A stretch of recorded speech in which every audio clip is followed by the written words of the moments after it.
सरगोदा से अहम खबर देंगे, जहां पर 17 साल लड़की से गन पॉइंट पर इज्तिमाई ज्यादती। मुलजिमान ने ज्यादती की वीडियो बना ली। लड़की को सहेली ने धोखे से घर बुलाया।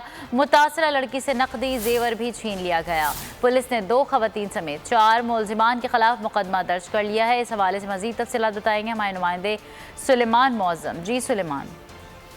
जी बिल्कुल, सरगोदा में बाकी बेटी के साथ ज्यादती के जो वाकयात है वो ना रुक सके हैं। 17 साल लड़की को 2 अफराद ने गन पॉइंट पर इज्तिमाई ज्यादती का निशाना बना डाला है और मुलजमान ने ज्यादती के बाद उसकी वीडियो भी बनाई है और वीडियो किसी को बताने पर वीडियो वायरल करने की धमकी भी दी है। ये कोट फरीद की 17 साल उम्मे अदीबा है, जिसकी सादिया नामी लड़की के साथ दोस्ती थी और सादिया ने उम्मे अदीबा को अपने घर बुलवाया था। वहाँ 2 जो मुलजमान है मुबशर और बलाल, उन्होंने उसके साथ गन पॉइंट पर ज्यादती कर वीडियो बनाई और इसी दौरान मुलजमान ने वीडियो जो है करने की धमकी देकर उससे तलाई जेवरात और नकदी भी ली है।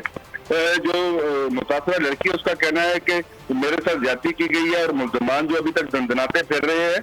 इस हवाले से जो पुलिस है उसने FIR तो दर्ज कर ली है और 2 खवातीन समेत 4 मुलजमान के खिलाफ, लेकिन ताहाल अभी तक कोई गिरफ्तार नहीं किया गया। RPO सरगोदा फैसल राणा ने वाकया का नोटिस लेते हुए पुलिस को मुलजमान की फौरी गिरफ्तारी का हुक्म भी दिया है। जी बहुत शुक्रिया सुलेमान मौजम अपडेट करने के लिए। सब्सक्राइब करें और बेल दबाएं ताकि कोई खबर रह न जाए।